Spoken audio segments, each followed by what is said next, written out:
Alhamdulillahi Rabbil Alamin.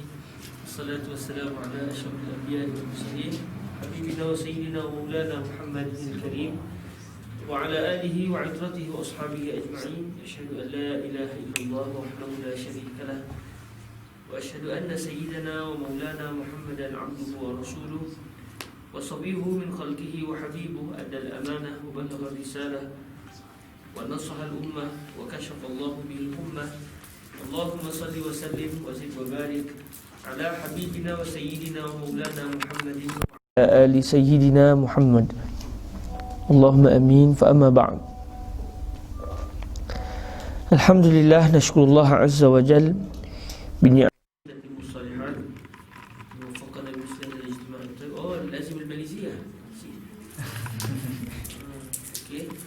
Hari ini syukur kepada Allah Taala kita bertemu untuk pembacaan hadis dalam kitab Jam'ul Nihayah fi Badil Khair wal Ghayah karangan Al-Imam Ibn Abi Jamrah atau nama betul beliau Abdullah Ibn Sa'd bin Ahmad. Abdullah Ibn Sa'd bin Ahmad yang meninggal dunia pada tahun 695 Hijriah di Muqattam, Qahirah. Semoga Allah memberkati beliau, guru beliau, anak murid beliau dan semua yang menyampaikan, yang menyambungkan ilmu beliau sehingga sampai kepada kita. Allah amin.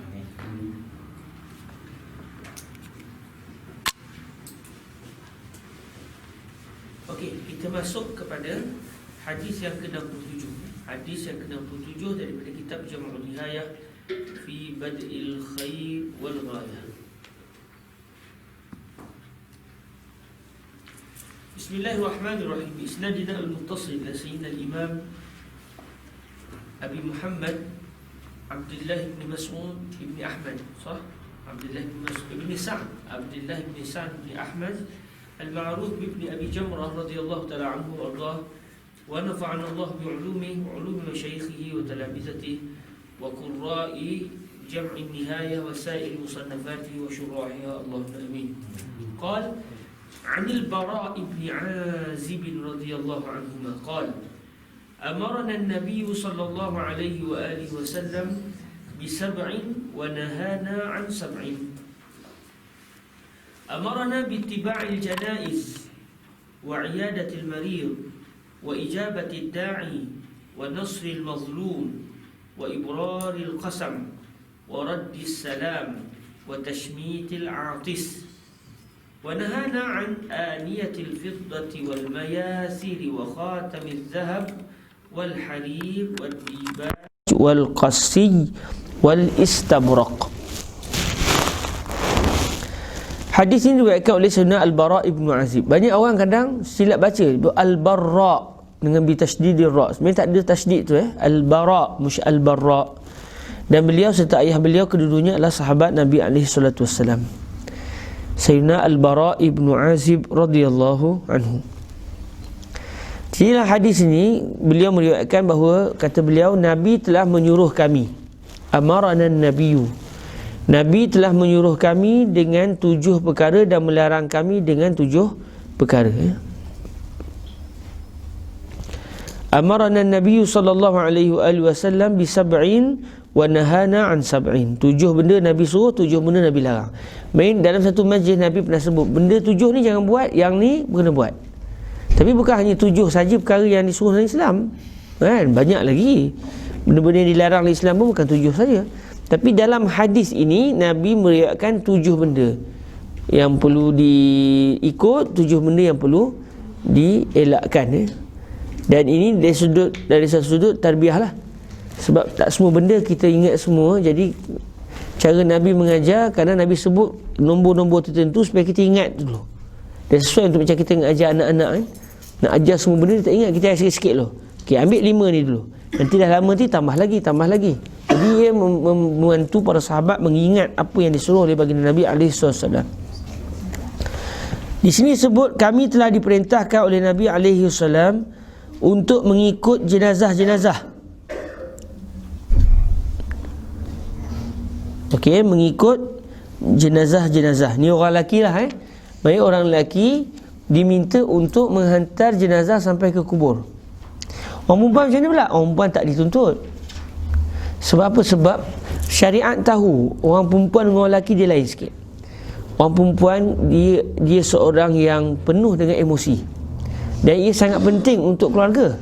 Saya sebut benda tu. Perempuan ni, kelebihan wanita adalah dia adalah emosi.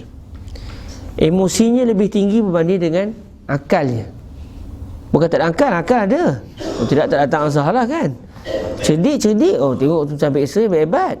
Kalah orang lelaki kadang. Maksudnya dari segi kekuatan akal dan juga kekuatan emosi, orang perempuan lebih kekuatan emosi. Orang lelaki terbalik, lebih kekuatan akal berbanding dengan emosi. Sebab tu orang lelaki ni dia tak ada nak mengajuk sangat. Perempuan lain. Tapi emosi dia penting dalam pembinaan keluarga. Sebab budak dia ada anak, dia ada anak, dia ada suami. Jadi emosi sangat penting. Kalaulah isteri itu seperti suami, semuanya guna akal, nangis budak tu. Malam nangis, biasa budak. Biasa. Ya, nangis dia tak larat dia berhenti. Macam orang lelaki fikir begitu. Lepas tu pengalaman saya dalam perkahwinan pun, biasa anak-anak nangis, kita kuatlah. Orang lelaki dia kesabaran dia kuat, kata alah budak biarlah, dia tidur tu. Tapi yang tak sabarnya isteri lah, nak kebangun, duduk anak. Sebab emosi dia.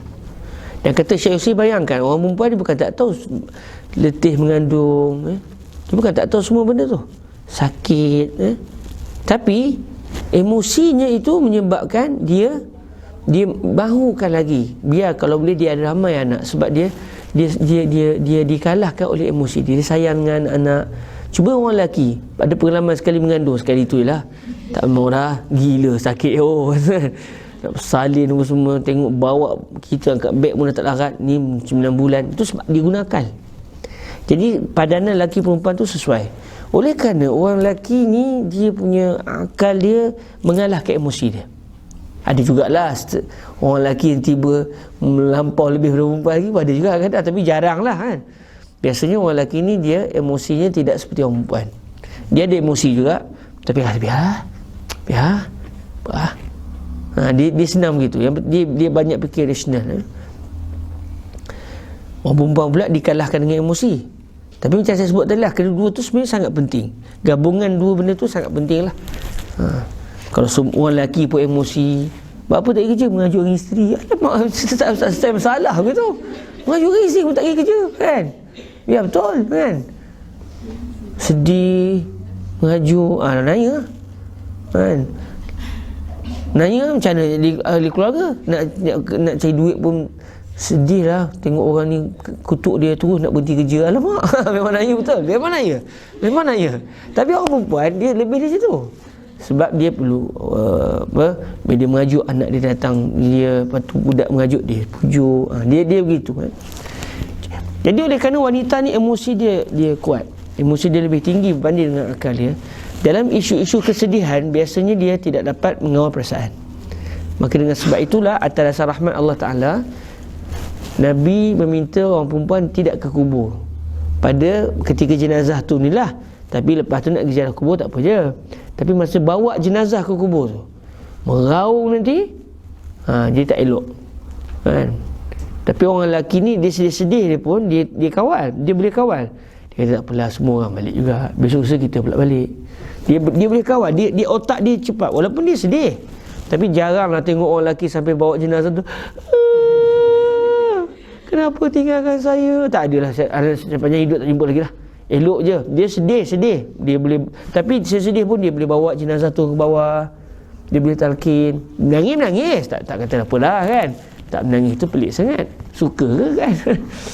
Tapi biasanya dia boleh kawal. Tapi kalau orang perempuan dalam keadaan begitu, dia tak dapat nak kawal. Dan sebab syariat tahu setiap orang ada kelebihan-kelemahan, maka syariat terdasar sayang kepada wanita, minta supaya wanita sabar duduk rumah. Itu lagi bagus daripada dia pergi ke sana, dia akan trauma.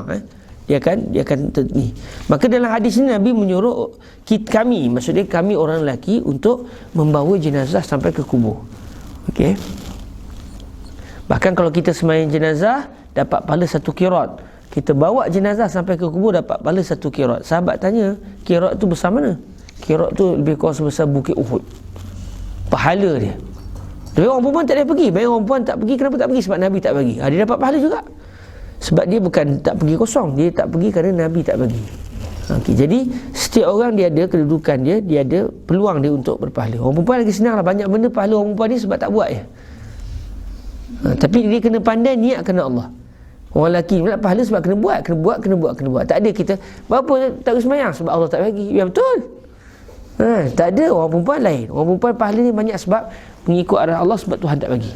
Jadi, pahala orang perempuan tu lebih dari situ lah. Kita orang lelaki ni kena berusaha. Orang perempuan tenang je, tunggu pahala datang. Okey, ittiba'il janaiz. Kemudian wa'iyadatil marid, melawat orang sakit. Ini juga disuruh oleh Nabi supaya memberikan kekuatan kepada keluarga yang sakit, kepada yang sakit sendiri, dan juga kepada kita yang datang ziarah tu lah, supaya kita dapat mengambil ibrah. Cuma ziarah orang sakit ni dia ada adab dia lah. Tak payahlah setiap kali jumpa orang sakit tanya apa, macam mana kes ni, macam mana boleh jatuh motor ni, apa cerita. Tak payah tanyalah. Tanya keluarga dia tak apa. Jangan tanya dia, letih dia. Saya sini ada pengalaman pernah sakit masuk hospital kat 2 minggu dekat Robaah. Kat Robaah kena operation. Lepas tu doktor tahan ward kat 2 minggu. Di hospital Robaah. Masa sakit tu, masa operation, orang pakat datang tanya soalan, kenapa jadi gini? Kita pun cerita. Datang orang kedua, Ustaz, apa cerita Ustaz? Cerita lagi. Ada kawan-kawan yang memang jaga saya, dia kata gini lah Ustaz, Ustaz rakam Ustaz. Ustaz rakam. Kalau orang tanya, sini dengar. Saya kata tak habis hati lah. Tapi memang letih. Sebab kita dah nak sakit, ditanya pula soalan itu. Jadi kita boleh lawak orang sakit, tanya dia apa cerita, kita gembirakan dia. Sini okey, insyaAllah sihat, apa khabar, sihat. Tak payah tanya sebab apa, bahaya tak payah kan. Sebab saya sendiri pernah sakit, kita betul lah apa kata Nabi tu. Sampai kadang-kadang ketika tu saya buat tidur, sebab tak larat nak layan orang. Dah lah datang lama pula kan. Tak reti nak balik, menyembang pula sama-sama dia. Dia datang ramai-ramai kat ward kita tu, ward kita saja. Menyembang, kita terbalik, kita lantar, tak boleh buat apa. Semua tu tekanan tekanan kepada orang sakit. Melawat orang sakit bagus, tapi kena ada adab. Maksudnya adab paling utamanya, jangan lama. Yang kedua, jangan bebankan dia dengan soalan-soalan yang diletih. Menggembirakan dia, itu tujuan dia, supaya dia ada kekuatan motivasi untuk dia terus melawan penyakit dia. Kita kata tak apa, orang terbijak duri pun Allah Ta'ala gugurkan dosa. Ni kan pula kalau kita sakit gini, ni semua ni Allah Ta'ala sedang hapuskan dosa belaka ni. Suka hati dia. Itu iyadatul marid, melawat orang sakit. Melainkan kalau orang yang melawat tu disayangi oleh orang pesakit lah, dia tu jangan balik lagi, duduk lama sikit. Tu tak apalah. Tapi kalau kawan biasa-biasa ni datang sini, saya dah balik. Yang sakit pun suka kan. Ni kalau duduk lama dia pun tertekan kan. Wa ijabati da'i, menjawab orang yang menjemput. Maksud dia jemputan kenduri kahwin. Da'i di sini walaupun Nabi sebut kesecara umum, tapi fuqaha kita faham yang dimaksudkan di sini segi kalau hukum wajibnya ijabatud da'i ni kalau kenduri kahwin. Kalau bukan kenduri kahwin, orang jemput, lepas zuhur datang rumah, contoh kan. Ni anda buat kenduri sikit, contoh. Ketika itu kalau tak datang pun tidak berdosa. Tapi isu kenduri kahwin ni dia hukum dia lain sikit. Kalau tak ada sebarang kita dijemput, kemudian dalam masa sama tak ada sebarang muskilah lain, tak ada sebarang komitmen lain, tapi saja tak nak pergi, berdosa. Okey.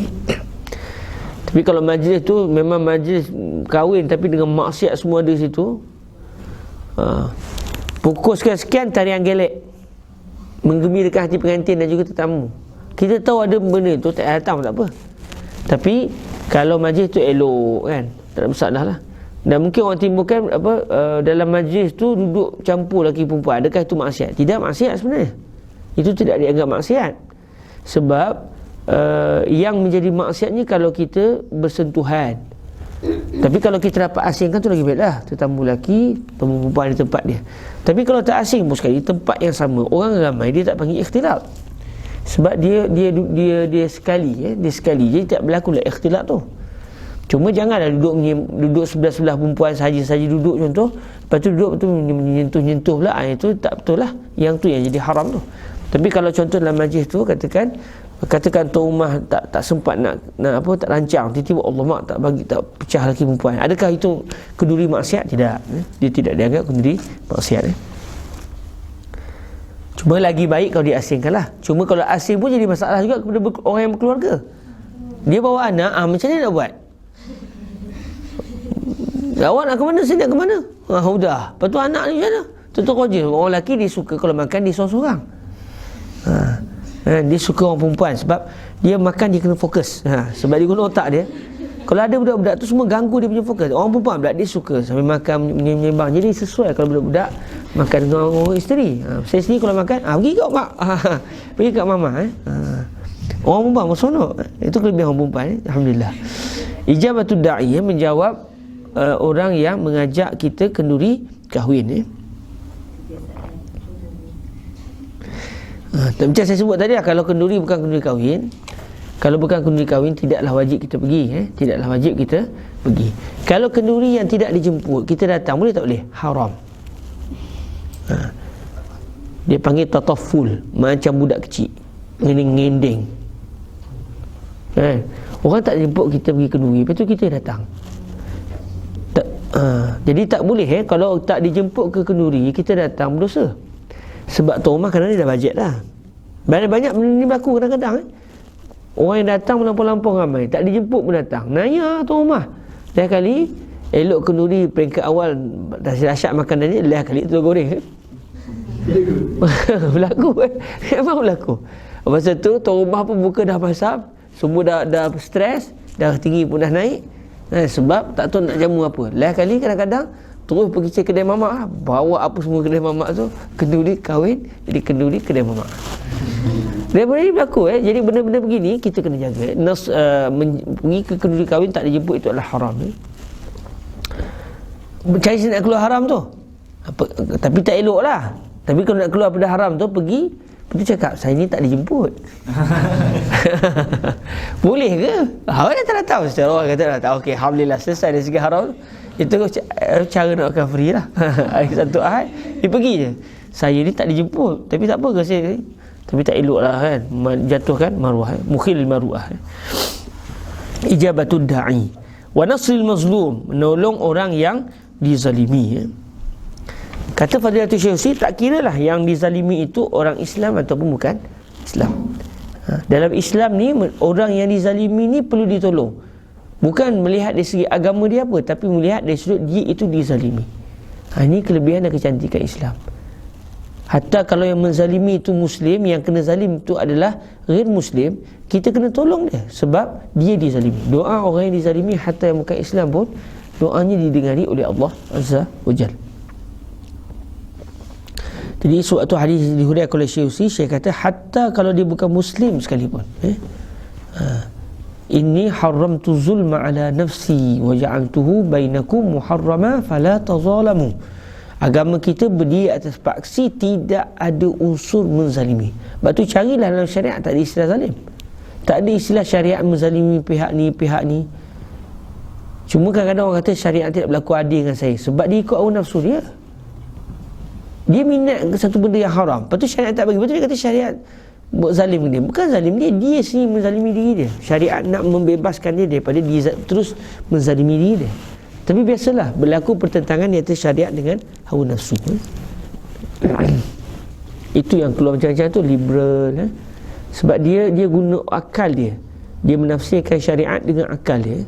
Sampai boleh kata homoseksual ni benda yang dibenarkan oleh Islam ni benda. Sampai boleh dia di kalangan mereka yang sebut begitu. Maknanya sampai kata homoseksual, lesbian ni adalah benda yang tidak dilarang oleh syariat. Itu memang dah sah-sah melampau tu. Sebab dia dah lari tu daripada benda yang telah disepakati dalam Islam. Lepas tu dia nak kata Islam zalim dengan dia. Islam bukan zalim, dia sendiri menzalimi dia. Sebab tu Islam datang untuk dia bebas daripada terus menzalimi. Wa ibrarul qasam, melunaskan sumpah. Ibrar al-qasam, dia melunaskan sumpah dia. Ibrar Kalau ikut Fadilatul Syekh Yusri, ibrar ni maksud dia membantu saudara dia yang telah bersumpah untuk saudara dia tadi menunaikan sumpah. Ibrar al-qasam. Dia menolong orang lain untuk orang itu berjaya melunaskan sumpah dia. Okey. Satu orang dia pernah bersumpah, ya Allah, sekiranya gini, tapi tak elok sebenarnya sumpah gitu. Patutnya dia tidak mensyaratkan begitu. Katakan dia bersumpah, ya Allah, saya bersumpah saya akan memberikan makanan kepada 50 fakir miskin.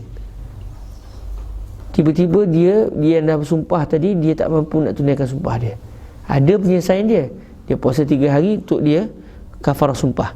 Tapi kalau kita kebetulan kawan dia dan kita pula ada duit, apa salahnya kalau kita menolong dia menunaikan sumpah dia? Yang ni mungkin jarang sikit kita buat. Dan kita pun jarang dengar orang bersumpah. Kan, masyarakat kita jaranglah bersumpah ni.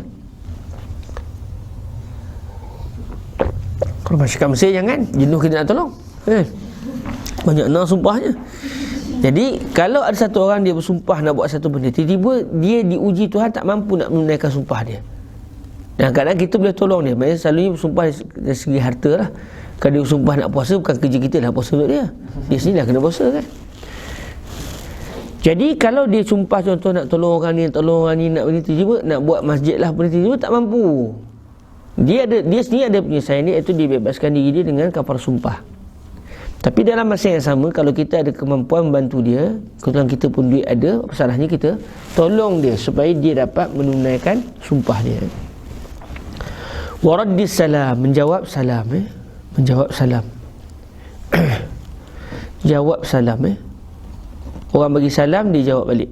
Macam yang kita buat lah, menjawab salam. Itu juga adalah hak yang Nabi SAW suruh kita lakukan.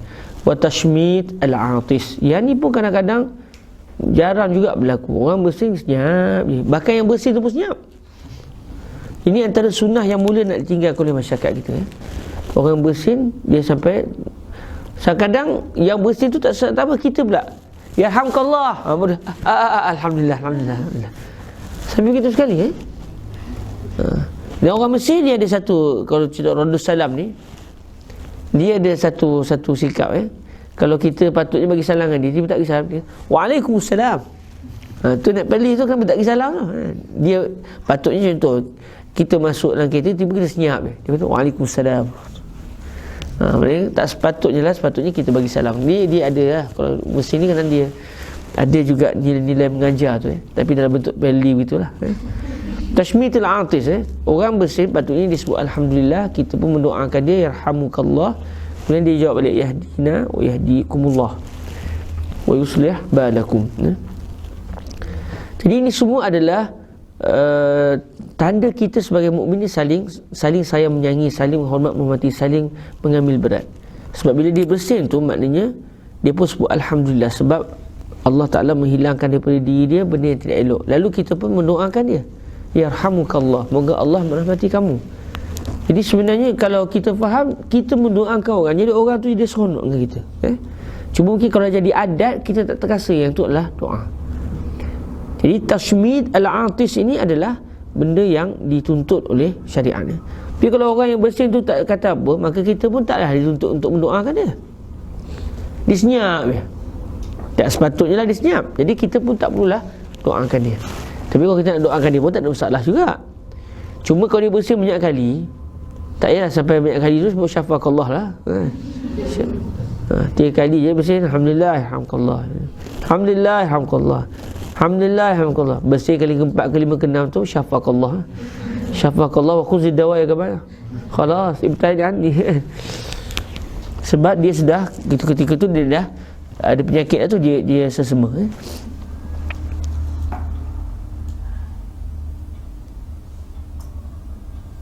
Okey. Wa nahana an. Okey, sekarang Nabi dalam hadis ni kata Sayyidina Al-Bara' bin Azib, Nabi melarang kami daripada 7 perkara. Apa dia? Aniyatil fiddah. Wa nahana an aniyatil fiddah. Melarang kami daripada alat-alat bekas-bekas air, bekas-bekas makanan atau bekas-bekas apa sajalah sebarang peralatan yang dibuat daripada perak, fiddah, yang diperbuat daripada perak. Jadi orang perempuan dia boleh pakai emas, rantai emas, apa semua subang emas. Begitu juga dengan perak, atas dasar perhiasan diri dia. Tetapi alatan rumah, penyapu daripada perak tak boleh, lesung batu daripada perak tak boleh, daripada emas, semua tu diharamkan syarak. Di mana orang perempuan dia hanya dibenarkan untuk memakai emas dan perak atas dasar perhiasan dia. Orang lelaki pula boleh guna perak untuk cincin, ada pengecualian. Perak, cincin lah. Beri rantai tak boleh lah, sebab tasyabuh bin nisa. Emas tu tak boleh lah orang lelaki. Okey. Adapun alat-alatan rumah tak boleh dengan emas ataupun perak, tak boleh sama sekali. Pasu daripada perak, pasu daripada emas, semua tak boleh. Hatta contoh kalau apa bekas celak daripada perak pun juga diharamkan oleh syarak. Kalau ikut dalam mazhab Imam Syafi'i, pintu Kaabah tu pun tak boleh daripada emas dan juga perak. Dan kalau ikut mazhab Syafi'i, kena tukar pintu Kaabah tu. Tapi masalahnya masalah khilaf lah. Sebab tu kita tak buat masalah dengan mazhab lain dengan isu ni. Tak ada kita buat muzaharat nak tukar pintu Kaabah, sebab masalahnya masalah khilafiyah. Tapi kalau ikut mazhab Syafi'i betul-betul tak boleh. Sebab Allah melarang kita menggunakan emas dan perak. Mazhab lain kata, Nabi kata aniyah, itu pintu. Jadi dia khilaf tentang situ. Dia khilaf dari segi kefahaman fuqaha kita terhadap hadis. Wa nahana an aniyatil fiddah. Nabi SAW telah melarang kami daripada menggunakan sebarang alatan daripada fiddah.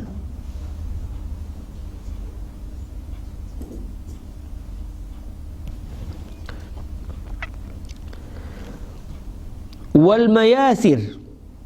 Mayasir ni apa? Kata Syekh Husri, mayasir ni adalah kain lapik yang diletakkan di atas binatang tunggangan, tetapi diperbuat daripada sutera. Mayasir, sebarang kain lapik yang diperbuat daripada sutera yang diletakkan di atas binatang tunggangan. Sekarang ni mungkin dah tak zahir lah kan. Tapi katakan satu orang dia ada motor tu, dia seat di motor dia tu daripada sutera, ataupun dia ada kereta, dia punya seat tu dibalut dengan kain sutera. Itu juga diharamkan oleh syarak. Walaupun dia lelaki ke dia perempuan tak boleh. Orang perempuan boleh pakai sutera pada baju dia, bukan pada kenderaan dia. Okey, perempuan dia boleh pakai sutera, orang lelaki tak boleh pakai sutera. Cuma sutera yang diharamkan syarak ni memang daripada ulat sutera, memang daripada ulat tu sendiri. Adapun kalau sutera tiruan atau sutera ulat tu campur dengan benda lain, yang tu tak diharamkan dah. Yang diharamkan kalau 100% sutera itu memang sutera asli, sutera daripada ulat. Saya pernah tengok ulat tu, dia ulat tu dia keluar daripada mulut dia, benda tak benang tu, lagi dia balut diri dia. Dia balut lagi dia mati dalam tu. Maksudnya pengorbanan ulat sutera tu lah. Dia hidup, kemudian dia keluarkan benang tu daripada badan dia, daripada mulut dia ke, macam saya tak ingat. Lepas tu dia pusing badan dia tu sampai dia berbalut tu, lagi dia mati. Jadi orang pun ambil, keluarkan dia tu dan proses benang tu. Okey. Wa qatamiz zahab, cincin emas. Cincin emas ni bagi orang lelaki lah. Walaupun pada peringkat awal cincin emas dibenarkan kepada orang lelaki, dan Nabi dulu ada cincin daripada emas. Nabi sendiri pernah ada cincin daripada emas, tapi telah mansuh hukum itu. Nabi sendiri telah mencabut cincin emas Nabi, dan Nabi lempar tu cincin emas Nabi. Bila para sahabat tengok, para sahabat yang pakai cincin emas sebelum ni pun sebab ikut Nabi juga, cabut cincin tu baling terus. Nak katanya para sahabat ni mengikut Nabi begitu sekali. Padahal emas tu, kalau cincin tu cincin logam tak boleh nak boleh baling. Tapi kalau zaman hari ni memang tak boleh pakai, tapi emas tu kita boleh lebu. Ni tak baling terus, tak nak dah, sebab Nabi buat. Kuatnya iman para sahabat ni. Kalau kita Nabi baling, tak apalah, yang penting tak boleh guna, kita pun cabut elok-elok, simpan dalam beg, lepas tu jual dapat duit. barang kita. Nabi tak bagi pakai, bukan tak bagi guna, bukan tak bagi jual kan. Tu para sahabat campak terus, tak nak dah ambil. Wa khatamiz zahab.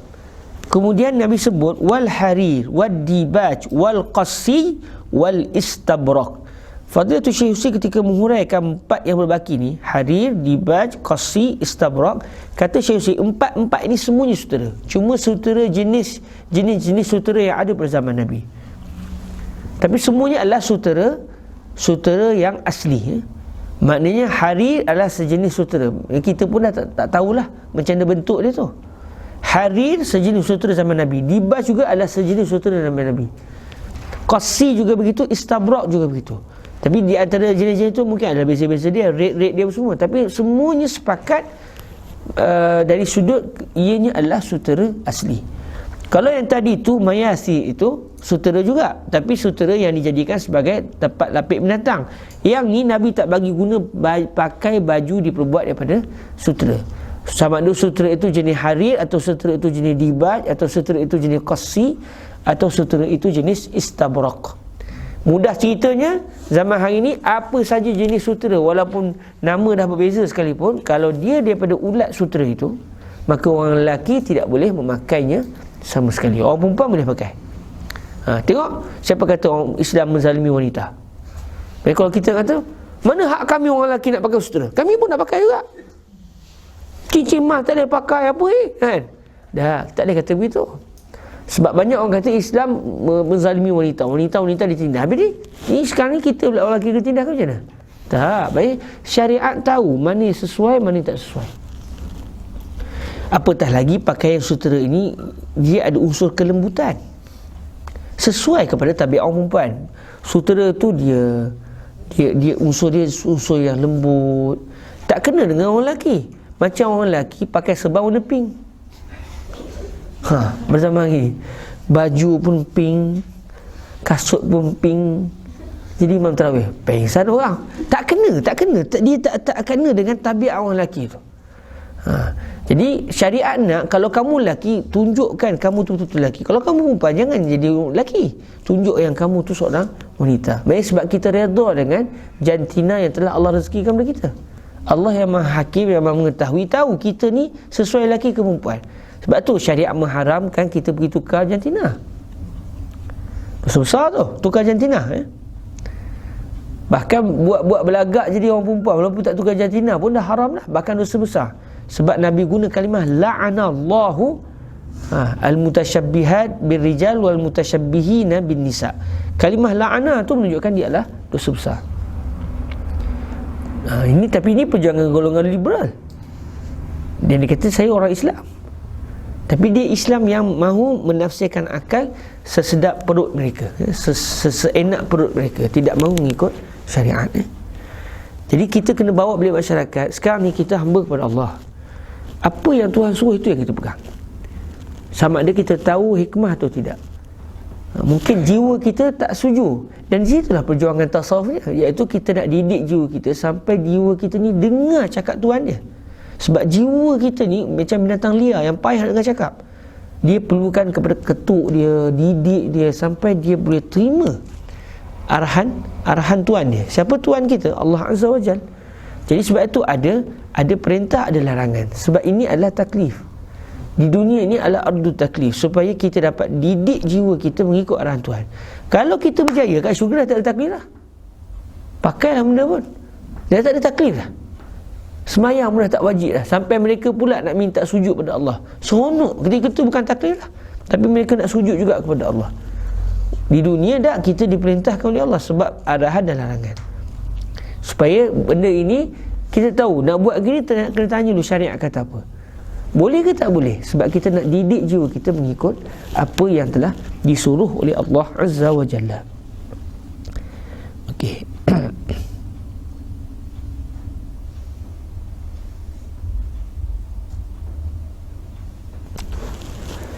Okey, selesai hadis yang ke-67. Ini secara mudahnya lah, secara lajunya kita lihat hadis ni. Maknanya di sini kita tahu ada 7 benda yang Nabi larang, 7 benda yang Nabi suruh. Okey, hadis yang seterusnya adalah hadis yang menceritakan tentang kewafatan Nabi Muhammad sallallahu alaihi wasallam.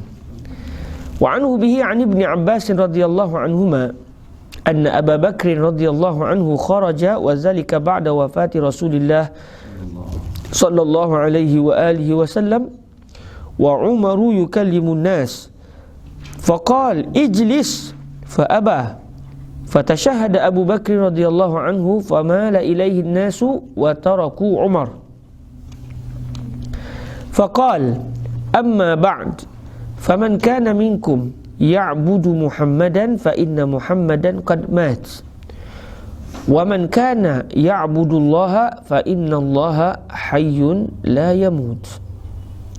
Qala Allah azza wa jalla wa ma Muhammadun illa rasulun qad khalat min qablihi ar-rusul afa immata aw qutila qalabtum ala a'qabikum wa man yanqalib ala 'aqibaihi falan yadurrallaha syai'a wa sayajzillahu syakirin.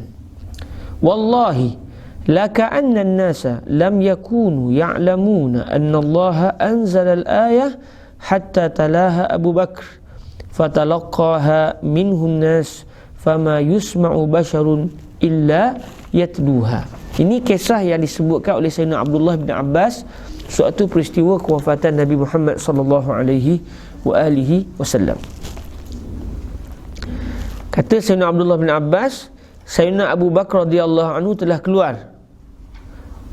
Wa zalika ba'da wafati Rasulillah, selepas kewafatan Nabi. Sebab pada asalnya Sayyidina Abu Bakar yang para sahabat tak nak keluar jauh daripada Nabi. Duduk je, sebab masa tu Nabi gering sungguh. Sehinggalah pada hari yang Nabi nampak dah macam tak gering. Jadi Sayyidina Abu Bakar nampak Nabi dah mula nak sembuh. Jadi beliau pun ke hari itu ambil peluang balik ke rumah beliau yang agak jauh. Sebab Sayyidina Abu Bakar banyak rumah. Sayyidina Abu Bakar banyak rumah. Rumah yang di dekat masjid Nabi pun ada, rumah yang jauh dekat dengan Turbatu Syifa pun ada. Kan? Jauh rumah-rumah Sayyidina Abu Bakar ada banyak.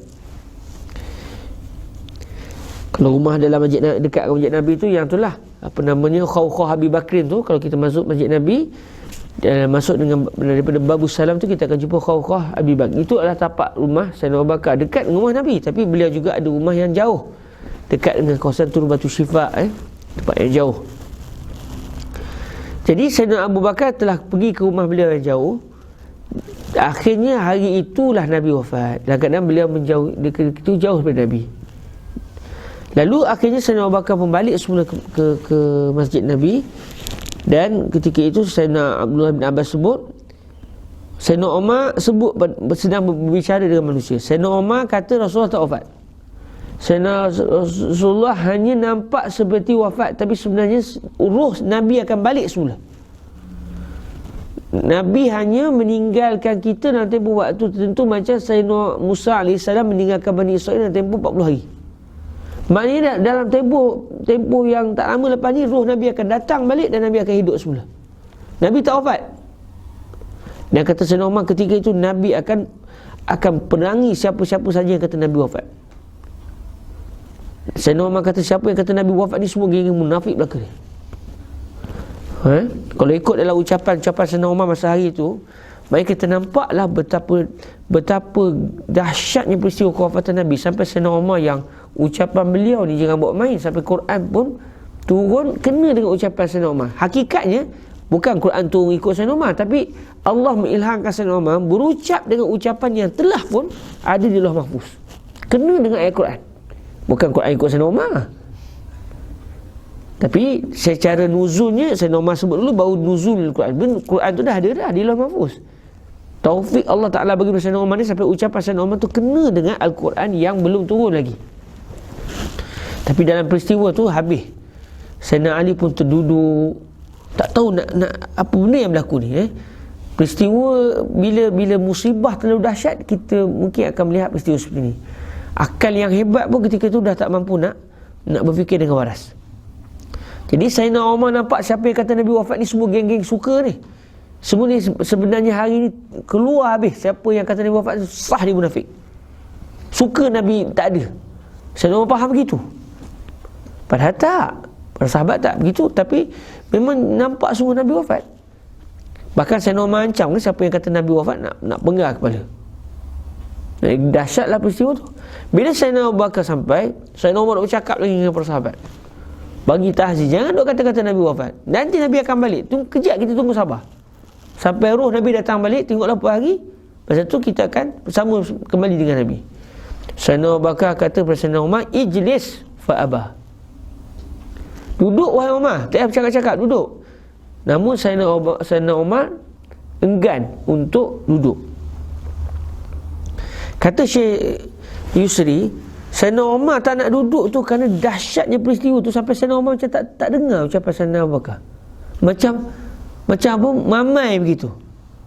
Padahal Sayyidina Umar kata, duduk Umar. Sayyidina Abu Bakar bercakap juga. Apa ni, jangan kata Nabi wafat. Macam Sayyidina Abu Bakar tu tak wujud masa tu. Kenapa? Kerana syiddati al-mawqif. Sedangkan Sayyidina Abu Bakar ni kedudukannya diketahui oleh para sahabat. Dan Sayyidina Umar sendiri tahu kedudukan Sayyidina Abu Bakar. Tapi dalam isu tu jadi macam ucapan Sayyidina Umar ketika berucap tu jadi macam mamai. Cakap tu dah bukan ikut neraca akal, sebab dahsyatnya peristiwa kewafatan Nabi. Mereka tak boleh terima Nabi wafat. Lalu akhirnya bila dah begitu, Sayyidina Umar bercakap juga. Sayyidina Abu Bakar pun tak naklah buat isu dengan Sayyidina Umar, sebab tahu kenapa Sayyidina Umar jadi begitu.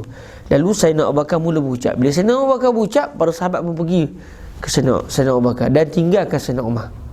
Dengar apa ucapan Sayyidina Abu Bakar radhiyallahu ta'ala anhu. Lalu Sayyidina Abu Bakar sebut, selepas mengucapkan amma ba'du, beliau kata, faman kana minkum ya'budu Muhammadan. Ya'bud di sini bukan sembah, sebab tak ada orang yang menyembah Nabi Muhammad masa Nabi hidup pun. Ya'bud ni maksudnya yutiya, yasma' wa yutiya. Ya'bud bukan maksud sembah, sebab tak ada siapa pun nak menyembah Nabi Muhammad. Kenapa tiba-tiba Sayyidina Abu Bakar nak kaitkan sembah Nabi Muhammad pula? Tak ada orang nak sembah Nabi Muhammad lah. Jadi ya'bud di sini maksudnya yutiya. Faman kana minkum ya'budu Muhammadan ay yuti'u Muhammadan fa inna Muhammadan qad mat. Dan di sini juga kita tahu bahawa uruf zaman tu menyebut nama secara terus itu biasa. Tapi adab mereka dengan Nabi, kalau bercakap dengan Nabi tak panggil ya Muhammad. Tapi dalam berborak cerita pasal Nabi, bagi uruf orang Arab ketika itu tak biasa. Fa inna Muhammadan qala li. Itu pun para sahabat kebanyakan ucapan mereka takkan sebut. Bahkan mereka sebut qala Rasulullah. Ada jugalah hadis-hadis yang sebut qala Muhammadun. Ada sahabat sebut gitu, tapi sangat jarang. Yang kita jumpa selama kita baca, sallaitu ma'an Nabi, tak sebut sallaitu ma'a Muhammadin. Qala Rasulullah, tak sebut qala Muhammad. Sebab ini adalah uruf yang sudah orang kata apa, sudah dipakai oleh para sahabat. Tapi dalam masa yang sama, mereka masih lagi tidak menganggap mengucap nama Nabi secara terus itu dianggap bercanggah dengan maruah. Tu tidak. Sebab tu kalau kita baca hadis pun kita akan jumpa Sayyidatuna Aisyah kata sesungguhnya Abu Bakar, sedangkan Abu Bakar tu ayahnya. Sebut biasa, Abu Bakar pernah sebut pada saya gini. Sayyidina Abdullah bin Umar sebut sesungguhnya Umar. Siapa Umar tu? Kawan dia tak? Ayah dia. Dia uruf masa tu. Tapi kalau uruf hari ni dengan ayah kita tak sebut itu dah. Guru kita pagi tadi pergi jumpa Yusri. Yusri mana? Yusri kat Muqattam lah. Oh, ini tak mengaji dengan Yusri. Kita dengar tu, budak ni nak kena tumbuk kau kan. Mana ada pak? Sebab uruf sudah berubah. Sebab tu kata Syekh Yusri, tidak sesuai kalau kita sebut ismun Nabi al-mujarrad pada zaman kita. Sebab uruf dah berubah. Jangan kita berujar ni Nabi Sayyidina Abu Bakar. Kalau kata tak ada adab, habis Sayyidina Abu Bakar tak ada adab. Masalahnya tak ada adab bagi zaman kita. Buktinya kita boleh sebut ayah kita begitu. Borak dengan kawan-kawan ayah, pakcik, berapa lama dah pakcik kenal Mak Husin ni? Ayah saya nama Mak Husin. Berapa lama dah pakcik kenal Mak Husin? Memang kena tampang dengan pakcik tu. Kau cakap apa? Mak Husin. Siapa Mak Husin tu? Kawan kau? Dah ayah. Memang kena. Habis zaman Nabi tu kenapa tak begitu? Sebab uruf berbeza. Dan hukum berubah dengan sebab berubah uruf. Sebab tu kalau kita tengok orang sufi, mereka takkan sebut fa inna Muhammadan sallallahu alaihi wasallam, fa inna Rasulullah, fa inna hadratan Nabi. Dia akan lapik begitu sebab uruf dah bertukar. Jadi kalau zaman Nabi dulu tak ada masalah. Lepas tu Sayyidina Abu Bakar sebut man kana ya'budu Muhammadan. Cuba berani kita sebut itu hari ni. Oh, tak lepas mulut kita pun tak lepas dah sebut. Kalau tidak kerana ini hadis dan ucapan Sayyidina Abu Bakar, kita tak akan sebut ucapan ni. Tapi pada zaman itu tidak dianggap satu aib. Ini satu benda yang biasa. Macam kita sebut nama Allah, ada tak terasa? Sesungguhnya Allah berfirman. Ada rasa kewajar? Ada rasa kewajar? Ada rasa kau ni tak ada adab dengan Allah, kenapa sebut nama terus? Sebutlah sesungguhnya Tuhan kami Allah, sesungguhnya Maulana Allah, fa inna Rabbana Allah Azza wa Jal. Kita tak lapik pula sebab uruh kita sampai ke hari ni sebut nama Allah tu Al-Mujarrad, tak rasa kurang ajar. Tapi sebut nama Muhammad, tak lepas je. Padahal Allah dengan Muhammad beza jauh. Nabi makhluk, Allah adalah Tuhan, tapi uruh tu masih kekal. Sebut nama Allah tu tak terasa macam kita kurang ajar. Sebab tu kita pun biasa Allah berfirman, tapi tak sebut Muhammad bersabda. Tak lepas mulut rasa. Tak tahu lah kalau ada yang sanggup, tapi saya sendiri tak sanggup, tak lepas rasa. Atau kalau baca kitab pun, tengok kalau kitab Al-Ba'in sebut tu kerana fa'inna Muhammad, contoh kadang-kadang dalam mukadimah tu disebut, dalam mukadimah Al-Ba'in, tapi kita tak lepas. Tapi tak apalah, uruh tu uruh Imam Nawawi masih lagi dekat dengan uruh zaman sahabat. Baik. Man kana minkum ya'budu faman kana minkum ya'budu Muhammadan fa inna Muhammadan qad mat. Siapa yang taat kepada Nabi Muhammad masa Nabi hidup, sekarang Nabi dah wafat. Maksudnya dah tak ada arahan daripada Nabi dah yang baru. Baik, kita nak lawan Nabi ke? Tak nak ikut arahan Nabi ke sebelum ni? Sebab masa Nabi ada, masa Nabi masih dalam hayat, kita tengok Nabi tengok kita. Sekarang Nabi dah wafat. Faman kana ya'budu Muhammadan fa inna Muhammadan qad mat wa man kana ya'budu Allah fa inna Allaha hayyun la yamut. Barang siapa yang menyembah Allah, ya'bud ini boleh kita terjemahkan sembah ataupun taatlah. Barang siapa yang taat kepada Allah, yang menyembah Allah, sesungguhnya Allah itu hidup tidak mati-mati. Maknanya walaupun Nabi dah wafat, kita kena teruskan dengan Islam yang kita telah dapat dari Nabi. Terus taat kepada Allah dan terus taat kepada Nabi. Lalu Sayyidina Abu Bakar terus membacakan firman Allah SWT yang masyhur, wa ma Muhammadun illa rasul qad khalat min qablihi rusul afa immat.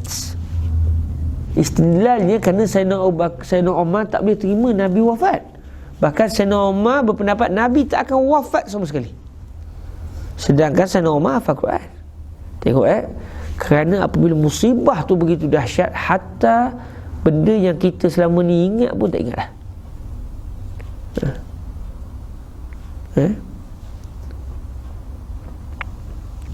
Dahsyat. Jadi dalam masa sama, tiba-tiba tengok Allah Ta'ala menjadikan hati Sayyidina Abu Bakar tu punya kuat menghadapi ujian itu. Daripada sahabat sampai temenung yang menangis, yang sampai Sayyidina Abu Bakar bercakap habis, sebut Nabi wafat, munafik lah apa benda lah. Sayyidina Umar kuat, Sayyidina Abu Bakar kuat. Ini semua taufik daripada Allah Ta'ala, nak menunjukkan betapa kuatnya hati Sayyidina Abu Bakar dalam menghadapi ujian ini.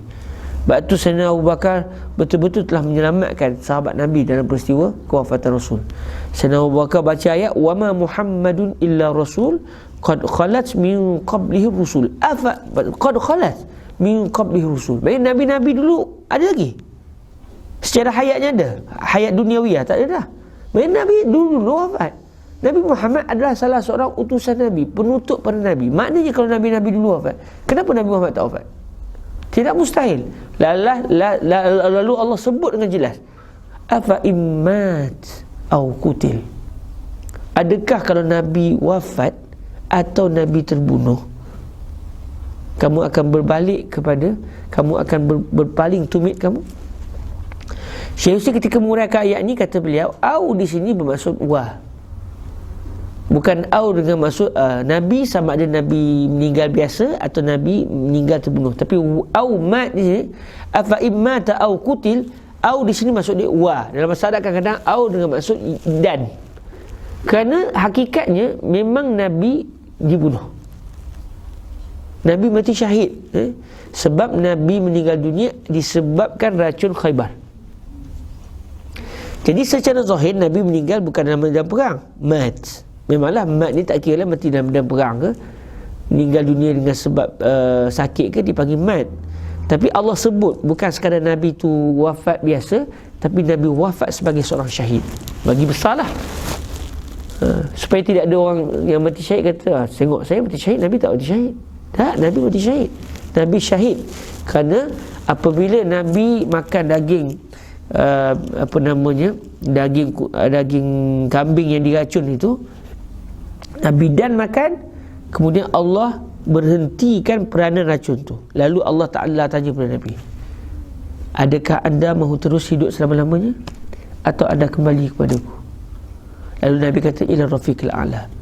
Bila Nabi kata saya memilih ar-rafiq al-a'la, memilih Allah Azza wa Jal, Allah pun menjadikan racun yang telah diberhentikan peranannya tadi, Allah menjadikan racun itu berperanan seperti biasa. Lalu akhirnya Nabi menderita kerana racun tersebut. Dua orang makan kan, Nabi dengan sahabat Nabi. Sahabat Nabi tu syahid terus. Tapi Nabi meninggal selepas itu, wafat selepas itu. Keluarga sahabat Nabi yang syahid yang juga makan daging itu telah meminta qisas. Sebab wanita tadi walaupun masuk Islam lepas tu, wanita Yahudi tu masuk Islam, sebab dia kata ini tak ada, tak bukan, ini betul-betul Rasul. Sebab macam mana daging boleh begitu? Yang tahu hanya aku saja, daging ni beracun. Bila daging tu, Nabi kata daging ni begitu, itu sah-sah memang Nabi. Lalu beliau masuk Islam. Masuk Islam dengan sebab itulah. Lalu keluarga si mati, sahabat yang syahid ni minta supaya dia jatuhkan hukuman qisas. Lalu wanita Yahudi yang telah masuk Islam jadi sahabiah lah, jadi sahabat Nabi lah, dijatuhkan hukuman qisas. Nabi maafkan. Nabi maafkan pihak Nabi, walaupun berlaku pembunuhan pada Nabi, tapi Nabi maafkan. Cuma keluarga si mati yang satu lagi tu tak maafkan. Nabi telah memaafkan walaupun tahu wanita tadi meracun Nabi. Jadi apabila racun itu berperanan, akhirnya Nabi wafat dengan sebab racun. Jadi au itu adalah masuk wa, kata Syekh Yusri. Afa imma ta'au qutila qalabtum ala a'qabikum wa man yanqalib ala aqibaihi falan yadurrallaha syai'a wa sayajzillahu syakirin. Kalau dia berpaling, Allah sikit pun tak rugi, dan Allah akan beri balasan kepada orang-orang yang bersyukur. Jadi apabila ayat ini dibaca dengan sebut jelas, Nabi ni adalah bid'ah minar rusul. Nabi-Nabi dulu semuanya wafat. Mengapa Nabi tak wafat? Kemudian sebut dengan jelas, Allah sebut afa immat. Maksudnya benda tu tidak mustahil bagi hak Nabi. Bila dengar begitu, akhirnya Sayyidina Umar pun rebah tu. Sebab tahulah beliau memang sah Rasulullah telah wafat dengan nas ayat Quran dibaca oleh Sayyidina Abu Bakar. Kata Sayyidina Abdullah bin Abbas, wallahi laka anna an-nasa lam yakunu ya'lamuna anna Allah anzala al-ayah hatta talaha Abu Bakar radhiyallahu anhu. Tengok, Sayyidina Abdullah bin Abbas dengan Sayyidina Abu Bakar ni pangkat apa? Kawan-kawan. Bukan pangkat kawan-kawan. Ni pangkat apa? Pangkat ayah tu datuk ni. Tapi apa kata beliau? Sehinggalah Abu Bakar. Cuba kalau hari ni,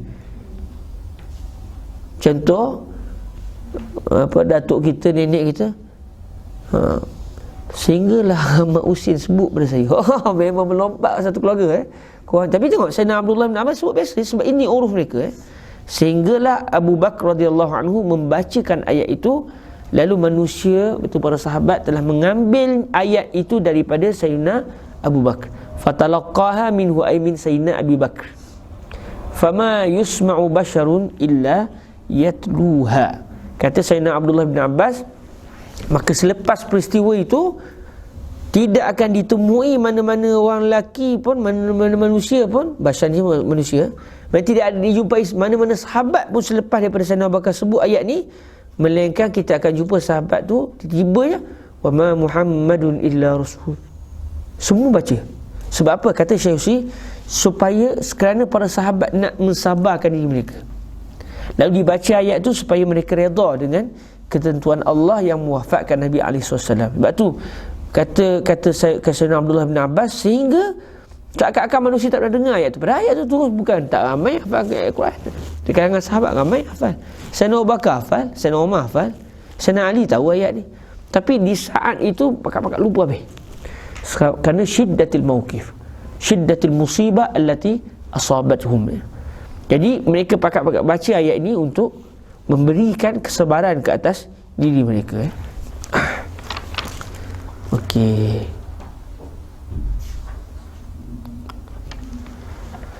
Kita baca satu lagi hadis yang berkaitan yang juga berkaitan dengan isu kematian ni. Cuma kematian yang khususnya adalah kematian cucu Nabi alaihi wasallam.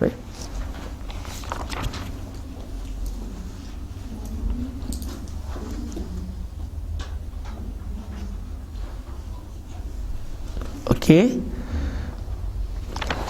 Wa anhu bihi an Usamah bin Zaid radhiyallahu anhuma qala arsalat ibnatun nabiy sallallahu alaihi wa alihi wasallam ilaihi inna ibnan li qubid fa'tina fa arsala yukri'u salama wa yaqul inna lillahi ma akhadh wa lahu ma a'ta wa kullun 'indahu bi ajalin musamma faltasbir wal tahtasib. فأرسلت إليه تقسم عليه لا يأتينها فقام ومعه سعد بن عبادة ومعاذ بن جبل وأبي بن كعب وزيد بن ثابت ورجال رضي الله عنهم فرفع إلى رسول الله صلى الله عليه وآله وسلم الصبي ونفسه تتقعقع قال حسبته أنه قال كأنها شن ففاضت عيناه فقال سعد يا رسول الله ما هذا قال هذه رحمة جعلها الله في قلوب عباده وإنما يرحم الله من عباده الرحماء. Hadis yang diriwayatkan oleh Sayyidina Usamah ibn Zaid radhiyallahu anhuma. Jadi dalam hadis ini Sayyidina Usamah ibn Zaid radhiyallahu anhuma menceritakan salah seorang puteri Nabi SAW, anak perempuan Nabi. Siapakah beliau? Kata Fadilatul Syekh Yusri, beliau adalah Sayyiduna Zainab, anak perempuan Nabi. Sayyidatuna Zainab bintu Rasulullah sallallahu alaihi wasallam, anak perempuan sulung Nabi. Anak perempuan sulung Nabi. Kalau anak sulung Nabi syariat itulah adalah Al-Qasim.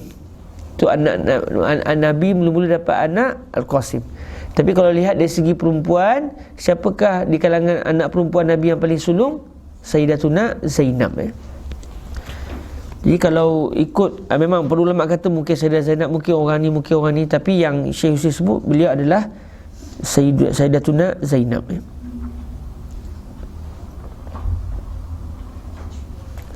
Arsalati ibnatun Nabi sallallahu alaihi wa alihi wasallam ilaihi. Anak perempuan Nabi telah menghantar utusan untuk utusan tadi bertemu dengan Nabi alaihi wasallam untuk menyatakan apa? Sesungguhnya anak lelaki saya kubit. Kubit maksudnya apa? Telah digenggam. Maksudnya nak beritahu anak saya telah wafat. Anak saya, iaitu cucumu ya Rasulullah, telah wafat. Tapi tak wafat lagi. Maksud di sini adalah itlaqu al-madhi wa iradatul hadir. Berlaku majaz lah dalam ucapan ni. Macam disebut qad qamatis salah, sembahyang telah didirikan. Sembahyang apa? Memang tak start lagi. Tapi maksudnya qaruba iqamatuhu, maksudnya qaruba qabduhu, qaruba mautuhu. Inna ibnan li kubid, anak saya digenggam, maksudnya anak saya hampir wafat. Fa'tina, maka datanglah bertemu kami ya Rasulullah.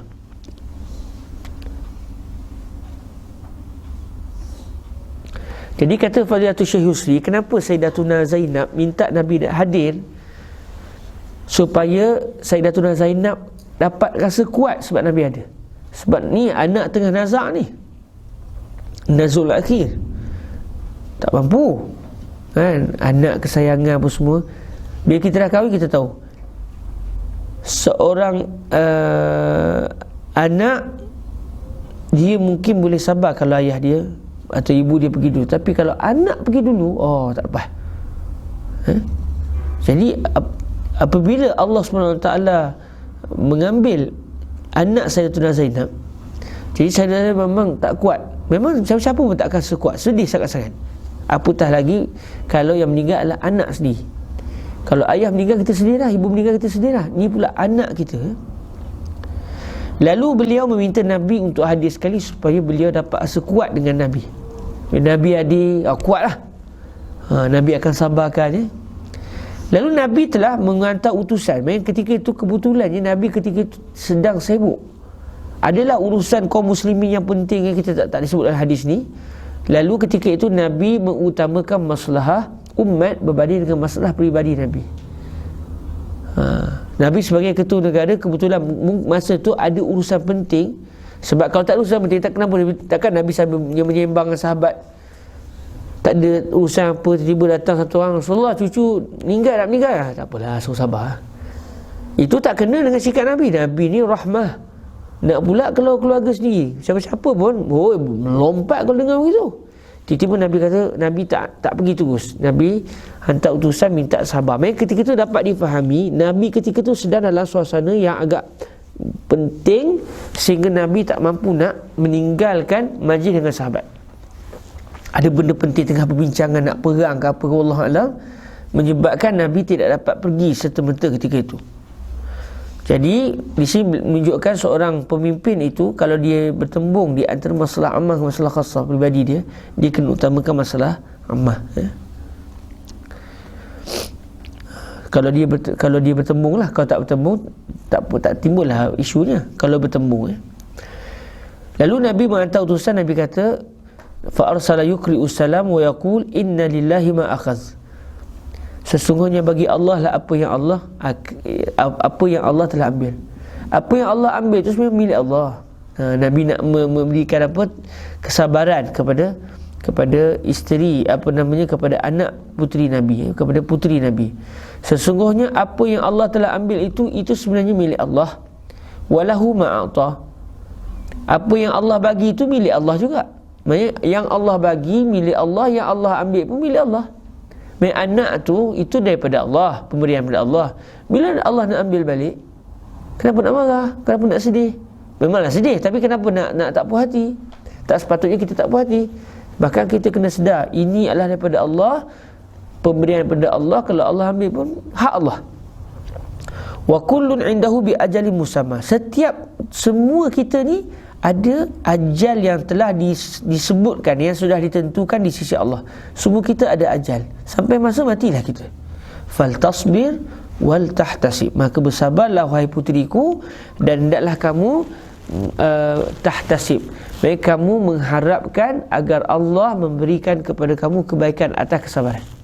Baik, walaupun sedih kena ingat Allah akan bagi ganjaran. Sabar. Sebab kamu akan dapat ganjaran yang besar daripada Allah Azza wa Jalla.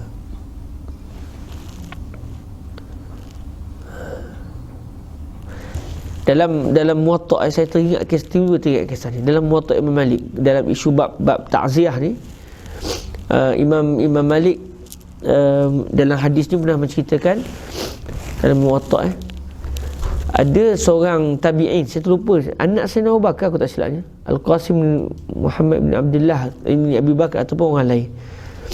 Masa tu berlaku kematian. Jadi ada seorang Yahudi, tapi Muslim lah. Ada seorang Yahudi, dia berbangsa Yahudi tapi dia masuk Islam. Dia memang orang Islam tapi berbangsa Yahudi. Lalu dia bagi takziah dengan cara yang lain sikit. Dia kata, kami baca kitab-kitab Bani Israel dulu. Ada satu orang alim Bani Israel. Ada satu orang alim Bani Israel, dia sayang betul dengan isteri dia, takdir Allah Ta'ala akhirnya isteri dia meninggal. Bila isteri dia meninggal, orang alim Bani Israel ni cerita bukan daripada Nabi lah, ni cerita daripada Yahudi tadi. Dia jumpa daripada kitab-kitab lama dia orang lah. Bila isteri dia meninggal, dia rasa sedih sangat-sangat sampai dia batalkan habis semua kelas. Jadi kalau kelas batal tu bukan sebab sedih, ada hal lain. Jangan salah faham lah. Tapi dalam kisah ni dia batalkan habis semua kelas dia kerana dia sangat sedih dengan kematian isteri dia. Orang tanya soalan pun tak nak jawab, frust lah. Orang pujuk jangan ditutup guru. Dah tak ada dah. Dia dah sedih gila-gila. Dia menyendiri menangis sedih itu. Sayangnya dia dengan isteri dia tu dahsyat betul lah. Akhirnya berita orang alim ni sampai ke pengetahuan seorang wanita Bani Israel, orang Islam jugalah, tapi dia berketurunan Yahudi masa tu. Dia kata saya nak jumpa tuan guru ni. Orang kata tak adalah, dia memang tak buka pintu dah. Dia kata jadilah apa nak jadi berjadilah, saya nak tunggu juga sampai tuan guru ni jawab soalan saya. Dia pun tunggu. Memang peringkat awal orang dah tegur dia, tak ada. Tuan guru ni dah dipujuk, tak nak juga. Dia dah tak nak buka kelas, tak nak jawab soalan apa dah. Dia nak menyendiri je. Orang perempuan ni tunggu berhari-hari jugalah. Dalam Muwatta disebut, sehingga akhirnya orang alim ni dia tengok, budak perempuan ni tak boleh balik ni, dia memang ada masalah betul nak tanya ni. Terdetik hati, tak boleh jawab kejap. Kata apa masalah? Dia kata nak tanya hukum. Apa hukum? Kawan saya bagi saya emas, bagi pinjam, kata. Kemudian kawan saya ni patutnya dia kata bagi pinjam, tapi dia tak minta-minta pada saya. Dia tak minta-minta emas daripada saya, sampai saya akhirnya jadi seronok, saya sayang betul dengan emas tu, jadi saya rasa saya punya. Tapi bukan saya punya. Dia bagi pinjam saya, sampai akhirnya satu hari dia minta balik. Soalannya, saya kena bagi ke emas tu balik? Ke tak payah bagi? Sebab saya rasa sayang sangat emas tu. Orang lain kata kena bagilah. Patutnya kamu kena berterima kasih kepada kawan kamu tu, sebab dia dah bagi lama. Kalau patutnya hak dia bagi sikit, dia bagi pinjam, besok lusa dia ambil, kita bagi dah. Ini dia punya baik dia tu, dia bagi lama. Dia punya sayang dengan kamu, dia bagi lama. Patutnya kalau dia minta je, memang kamu kena terima.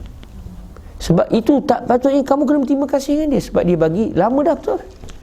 Kenapa tiba-tiba kamu tak nak bagi pula? Kamu tak berterima kasih dengan dia. Emas bukan emas kamu. Patutnya kalau sehari dua dia boleh minta lah, tapi dia punya baik je, dia bagi lama. Kena bagilah dia tu. Lepas tu pada kata, tuan guru, isi tuan guru tu milik Allah. Allah bagi pinjam lama dah kan. Tersentak tu dia. Nak katanya orang perempuan jangan komen. Dalam keadaan emosi berkalahkan akal tu pun, bagi beberapa keadaan kalah juga orang lelaki. Sebab dia orang lelaki pula kalah dengan emosi ya. Jadi dia punya kisah ni saya memang ingat sekali, sebab saya lalu hadis tu dengan Syekh Husni masa baca Muwatta tu. Memang kisah ni memang pelik sikit. Dia punya apa tausi, dia punya ta'ziah dia lain tapi yang disebut tu betul. Memang dahsyat orang perempuan tu. Dia boleh bawa kias tu sampai subhanallah. Terduduk tu lah, maknanya tuan guru tu terfikir begitulah. Isteri milik Allah. Allah punya. Allah bagi pinjam. Lama pula tu. Kenapa bila Allah ni macam tak redha pula? Macam nak marah ke tuan? Padahal patut terima kasih. Tuan, terima kasihlah bagi lama kat saya pinjam. Terima kasihlah, tak apa saya redha. Bukan saya punya. Patut gitulah. Dia punya dari segi realitinya patutnya kena begitu. Tapi lah kadang-kadang main emosi ni tak fikirlah kan. Okey, balik kepada hadis kita Allah lama pula kan. Takut emosi mengalahkan akal Fa arsalat ilaihi tuqsimu alaihi la ta'tiyannaha. Lalu anak perempuan Nabi yang kalau ikut Syekh Husni, beliau adalah Sayyidatuna Zainab, bersumpah hantar utusan sekali lagi. Lalu kata beliau, demi Allah saya nak ayah datang jumpa saya. Ini jenis sumpah yang kita minta sungguh-sungguh, ilhah dengan sumpah. Sebab kalau ayah Sayyidatuna Zainab, Nabi tak datang, Sayyidatuna Zainab bukan kena kafar sumpah pun, tapi menggunakan konsep sumpah untuk minta sungguh-sungguh. Demi Allah ayah kena datang jumpa saya. Saya bersumpah dengan nama Allah, tolonglah ayah datang jumpa saya. Jadi akhirnya sampai tahap tu, lalu Nabi pun bangun bersama dengan para sahabat ketika itu, Sayyidina Sa'ad bin Ubadah, Sayyidina Mu'adz bin Jabal, Sayyidina Ubay bin Ka'ab, Sayyidina Zaid bin Sabit dan juga para sahabat-sahabat yang lain. Datanglah ke rumah Sayyidatuna Zainab, puteri Nabi. Sebab Sayyidina Zainab ada juga isteri Nabi Sayyidina Zainab bintu Jahsh. Yang ni bukan isteri Nabi, ni anak Nabi, Sayyidatuna Zainab An-Nabawiyah bintu Rasulillah. Jadi akhirnya anak lelaki apa cucu Nabi yang masih kecil ni, baby ni, anak kecil, tak tahu lah berapa umurnya, wallahualam, dibawalah kepada Nabi. Disebut diangkatkan kepada Nabi Maksudnya dibawa, diserah kepada Nabi dalam keadaan nafas anak kecil tu tataqaq ni dah nazak lah. Kalau kita tengok orang nazak dia tarik nafas orang kata tarik nafas hari tu dia akan tarik, dia dah begitu dah dalam keadaan sudah nazak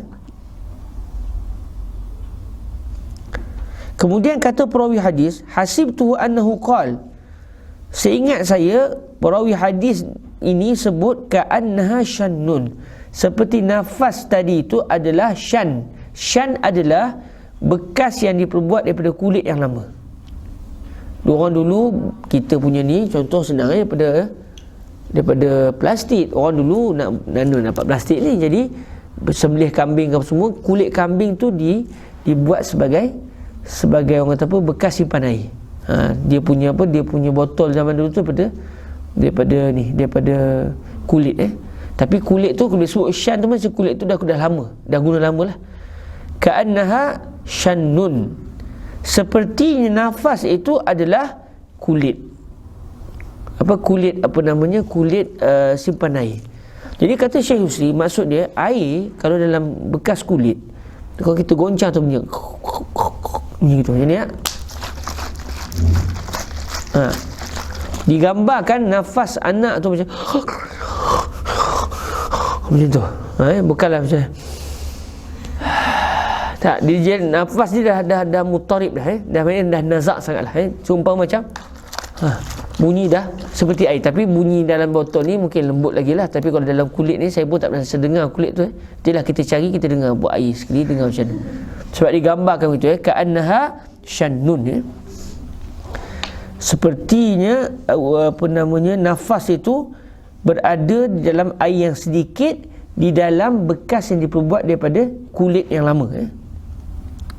Fafadat aina, bila Nabi dah tengok suasana tu, dengar suara anak tu dalam keadaan nazak, cucu Nabi sendiri ni, orang katalah datuk punya sayang dengan cucu lagi dahsyat pada sayang dia dengan anak dia. Tak tahulah, saya tak ada cucu lagi, tapi tanya orang kata gitulah, sayang tu dengan cucu lagi dahsyat. Dia dulu ayah dengan kita dulu, dia marah masa kita kecil. Sekarang kita marah, anak kata saya tak marah apa. Oh dulu kita kecil marah, lain, sayangnya lain sikit. Jadi menangis Nabi SAW, maka gugurlah dua mata Nabi. Ni kan majas. Apa yang gugur, air mata ke mata Nabi? Bukannya mata tu keluar gitu kan? Tapi ni bahasa majas. Sebab tu dalam bahasa Arab ni majas ni ada. Maka gugurlah dua mata Nabi, iaitu air mata Nabi. Maka gugurlah air mata daripada dua mata Nabi. Nabi mengalir air mata Nabi, maksud dia. Lalu Sayyidina Sa'd bin Ubadah yang ada dalam suasana itu tanya pada Nabi, ya Rasulullah, mahadha, apa ni ya Rasulullah sampai menangis? Sebab orang Arab dulu ni, bagi mereka tak betul orang lelaki kalau macam menangis. Orang lelaki ni dia kena nampak gagah walau dalam apa keadaan pun.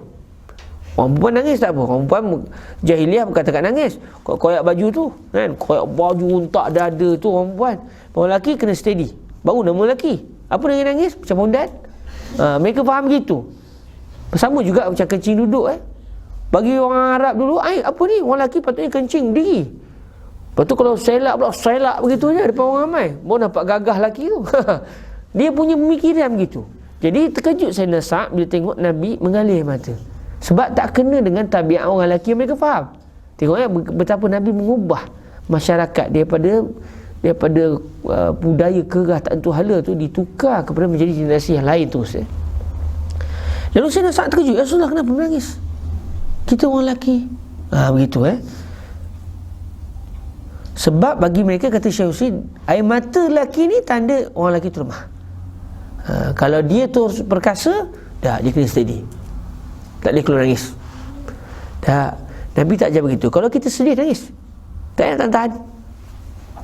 Kita tengah sedih pun tak tahan. Sekarang kulat muka benar, tak payah buat pun, you study gitu. Sebab tu Nabi ni, subhanallah, yang dalam dada Nabi akan lahir di wajah Nabi. Apa yang ada dalam hati Nabi akan zahir di wajah Nabi. Tak ada tipu-tipu. Macam kita kadang nak cover, tak ada istilah cover. Sedih betul. Orang lagi lah, buat macam mana? Orang sedih terus. Lalu bila ditanya begitu, Nabi kata, hazihi rahmatun, ini adalah rahmat. Saya bukan tak redha dengan ketentuan Allah, tapi ini rahmat. Sebab rahmat ni apa? Kita belajar riqatul qalb. Asal kalimah rahmat itu adalah riqatun fil qalb, taqtadi at-tafaddul wal ihsan. Riqah fil qalb, hati kita jadi halus. Hati kita jadi bukan begitu tebal, jadi tipis hati. Maknanya hati kita terkesan. Bila hati terkesan, dia akan bawa kepada menangis. Maksudnya saya sedih. Riqah ni adalah perasaan kita jadi emosi kita berubah dengan sebab sedih. Macam kita dah tengah berjalan, tiba-tiba tengok satu orang makcik tua minta sedekah, apa perasaan kita? Berubah daripada setengah gembira, Allah kesian dia makcik ni. Tu riqatu fil qalb tu. Dan benda ni tak sesuai pada Allah. Allah tidak berlaku begitu sebab dia berlaku taghayyur. Jadi Nabi kata hazi rahmatun ja'alaha Allahu fi qulubi ibadihi. Allah jadikan rahmat ini yang dalilnya adalah air mata tadi. Allah jadikan rahmat ini ada di dalam jantung-jantung para hamba-Nya. Qalb bermaksud jantung. Cuma kita orang Melayu selalu cuma hati lah. Dan hati orang Melayu pula, hati dengan jantung beza apa tu? Dah kita faham hati yang lepeh tu, yang jantung yang berdeguk tu. Tapi kalau terjemah kasih sayang ni kena ada jantung masing-masing. Kita rasa pelik pula terjemahannya. Dah bahasa kita pelik begitu lah. Dia tak ada terima perasaan saya sangat sakit jantung saya. Sedihnya jantung saya. Sedih jantung, sakit jantung, ya, sedih jantung tak ada terima orang Melayu kita. Tapi betul yang perasaan tu datang daripada jantung yang berdeguk tu, bukan daripada hati yang lepeh. Ya itu Tapi itulah nak terjemah dia kena tegang balik. Sebab tu Allah menjadikan perasaan ini dalam jantung. Alamak, pelik orang kata. Orang tingkat perubatan pula, jantung berdegup, darah apa semua. Wa innama yarhamullahu min ibadihi ar-ruhama. Sesungguhnya hanya saja Allah akan merahmati, menyayangi di kalangan hamba-Nya. Allah hanya akan menyayangi orang-orang yang saling berkasih sayang, yang punya perasaan rahmat di dalam hati mereka. Jadi hadis ini menunjukkan tak ada masalah kita menangis waktu kematian. Bahkan itulah kalau kita sedih, buat apa nak ni? Buat apa nak tahan-tahan? Kalau tak sedih, janganlah buat sedih, biasalah. Kita jangan tipu lah. Jangan kita tak sedih pun tapi tak keluar air mata. Orang kata pelik jadi kan. Mengaur-ngaur dah air mata tak keluar juga kan. Tak payah nak takalluf. Jadilah diri kamu yang sebenar. Jadi dalam hadis ni menunjukkan tak ada masalah kita menangis dengan sebab kesedihan yang berlaku kepada musibah yang menimpa diri kita. Yang dilarang oleh syarak adalah melakukan perbuatan yang menunjukkan kita tak redha dengan qada dan qadar Allah. Ya Allah, kenapa kau ambil ayah aku, ya Allah? Tak kesian ke dengan aku, ya? Yang tu tak boleh. Yang tu kita dah macam tak redha dengan ketentuan Allah. Tapi kadang-kadang masa musibah tu kadang-kadang terkeluar juga tu. Ada orang yang tak tahan tu terkeluar juga. Kenapa ambil dia ketika tu dia dah maafulah, insya-Allah, moga-moga Allah ampunkan dia. Sebab dia dah sebut tu bukan atas dasar akal dia dah, emosi dia mengalahkan akal dia. Okey. Wallahu taala alam, sudah apa? Terlebih saya takut emosi saya semakin mendalam. Saya takut bila emosi saya sebab mendalam terus kata dengan saya cukuplah kan. Ketika itu emosi kena berhentilah. La yu'minu ahadukum hatta yuhibba li akhihi ma yuhibbu li nafsihi. Kita kena berhenti setakat ni sebab waktu sudah melampaui. Jadi insya-Allah maknanya kalau ikutnya kita akan berhenti pada hadis yang ke-69, kita akan sambung pada hadis yang ke-70 nanti pada pertemuan yang akan datang. Bila pertemuan tu? Pada bulan 2 nanti insya-Allah. Maknanya hari ni hari akhirlah, sebenarnya tinggal masa sahabat-sahabat nak peksa kan. Saya tak nak peksa, boleh je, tapi tak boleh lah. La yu'minu ahadukum hatta yuhibba li akhihi wa yuhibbu li nafsihi. Li kulli maqam lahu maqal. Cuma saya mesej pada Ustaz Yasir tanya, tapi Ustaz Yasir tak balas lagi, tak apalah. Kemungkinan besar hari ni hari akhir lah. Tapi kalau Ustaz Yasir kata tak, tolong Ustaz, sehari 2 lagi tak apa, kita tengok macam mana. Tapi kemungkinan besarnya hari ni hari akhir. Dan di Ruak Jari pun saya punya kelas semalam dah habis hari Ruak, hari ni yang akhir lah. Sebab apa? Sebab sebulan untuk PSA tu penting. Kami dulu ditonton 2 bulan sebelum PSA tu dah semua dah cool down, dah semua dah duduk kelas, duduk rumah. Orang datang ziarah pun tak duduk dah. Orang datang ziarah kita beri, ya dah apa. Tak nak layan lah. Dia pun faham. Saja tengok orang tak tahu masuk pun tidak semua. Ganas dah kami dulu sebab nak tumpu PSA tu. Sebab kita perlukan keputusan yang cemerlang. Rugi kalau orang yang bertalaki tiba keputusannya dhaif, jayid. Nanti orang kata talaki sangat. Tak faham tu. Buktinya PSA pun teruk. Mereka kamu ni mengaji tapi tak faham sebenarnya. Tapi bukan tak faham, tapi tak tumpu itu je. dia lebih menumpukan lelaki tapi dia tak mentingkan universiti. Tapi orang nampak, orang nak tengok kita punya persijilan tu kan? Sebab kalau persijilan kita tak elok, macam mana kita nak sambung benda lebih tinggi? Jadi saya harapkan maknanya kita yang menadah kitab ni, kita kena semangat betul-betul lah untuk kuasai keputusan. Saya sepanjang hidup saya tak berjaya dapat mumtaz di peringkat BA. Tahun 1 saya target gagal, tak dapat gagal, sedih lah. Dapat jahit. Tahun 1 saya ingat gagal. Orang tanya macam mana target tahun ni? Tahun ni gagal dulu. Lepas orang tuju, target gagal? Kata gagal dulu. Cara anda tengok ni tak lepas anda. Anda target gagal, tahun ni gagal, tahun depan anda akan usaha untuk lulus. Tahun lepas tu insyaAllah anda akan skor tinggi ya. Tapi tahun ni sebab baru sampai, kami sampai lewat. Sampai bulan 9, akhir 9, bulan 10, sepanjang bulan 10 tu di Rumah Selangor ni, di bilik itulah, bilik atas tu kan, dari ziarah dah baru ni. Di sini semua tempat kami main dululah kan, sebulan. Bulan 11 datang ke, barulah kami dihantar ke Tontor. Saya dulu belajar di Tontor. Dihantar ke Tontor sebulan 11, akhir bulan 12 periksa. Kita first time tengok Malaysia yang terang kitab, first time kita tengok, wow, lajunya dia cakap. Tengok, ya Allah, bahasa tak faham sebab selama ni belajar bahasa Arab macam lah power sangat. Rupanya dia cakap bahasa Arab lain, kita ingat bahasa Ammi, rupanya kita yang tak tahu kalimah tu benda. Lepas tu baca kitab pula tebal. Saya kata daripada aku beremosi, lebih baik aku target tahun ni gagal. Jadi selesai. Kalau orang kata target apa? Gagal. Kalau dapat, memang aku target. Tu saya punya dulu lah. Tapi tak boleh adik-adik buat macam ni, sebab adik-adik telah ikut lama kan? Dah masuk elok dah, datang pun awal. Jadi likul lima maqam lahu maqal. Jadi ilah tu dah tak ada lah. Jangan kata kita pun kena ambil sunnah tu, sunnah gagal dulu. Boleh nak ambil sunnah gagal, tapi kena dapat jahit sebab saya dapat jahit. Jadi bila kata target gagal dapat jahit, okey lah kan. Sebab saya target gagal tu tak nak bagi kita tertekan, sebab saya nampak saya tak lepas dengan kitab baru nak faham tu. Bahasa Arab kita baru nak start, mana ada kursus bahasa Arab semua dulu. Pernah lah dilampui 3 bulan. Itulah bekalan sikit-sikit. Naik tahun 2 saya dapat jahidan, naik tahun 3 jahidan, naik 4 jahidan. Tapi last sekali jahidan je. Tertekan juga tengok orang, kawan-kawan ada yang mesti dapat imtiaz. Saya kata, dia ni soalan senang sangat ke? Tak nak kalah juga tu. Padahal dia lagi cedik daripada kita. Itu sebenarnya kita rasa kita yang paling tinggi, tak ada siapa yang lepas kita kan. Jadi saya takat dapatnya jahit jidan tu je. Di master pun paling tinggi dapat jahit jidan. Masa sebelum Muqasyah tu pun dapat jahit jidan. Tekan kat tu. Tak apalah. Tapi maknanya itu takat saya dapat. Kalau adik-adik boleh dapat imtiaz, puas hati lah. Sebab dengarnya ramai orang Indonesia pun dapat imtiaz, ramai. Nak kata soalan senang, betul ke soalan senang? Orang ulama adalah sekarang ni budak senang, ustaz dah tak macam kita. Itu sebab dia nak kata zaman kita susah kan. Nak kata budak-budak ke zaman kita takkan dapat imtiaz. Nak kata kita lagi power daripada orang. Tak boleh menerima kenyataan tu kan.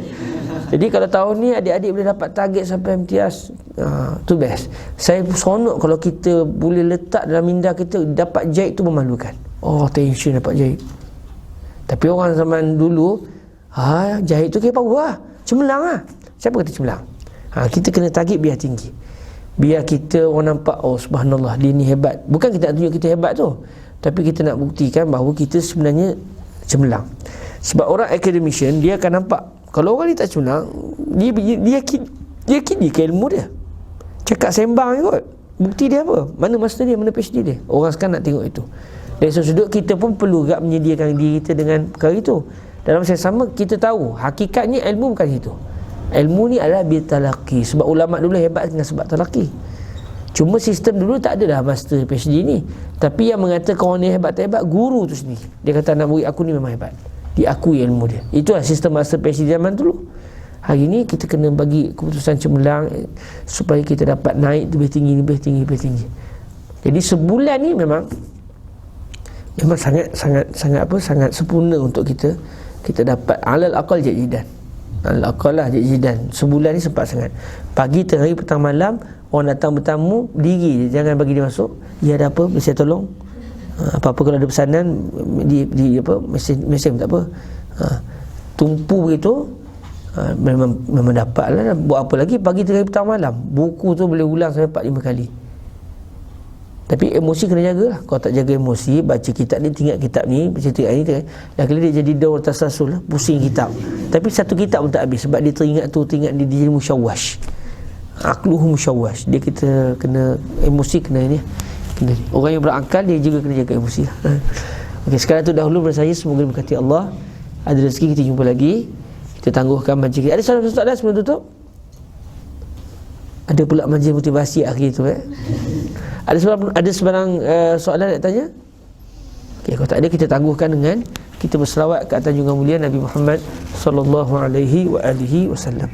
Allahumma salli afdala salatin ala as'adi makhluqatika sayyidina Muhammadin wa ala alihi wa sahbihi wa sallim adada ma'lumatika wa midada kalimatika kullah كالذاكرون وغفل عن ذكره الغافلون اللهم صل أفضل صلاة على أسعد مخلوقاتك سيدنا محمد وعلى آله وصحبه وسلم عدد معلوماتك ومداد كلماتك كلما ذكرك الذاكرون وغفل عن ذكره الغافلون اللهم صل أفضل صلاة على أسعد مخلوقاتك سيدنا محمد وعلى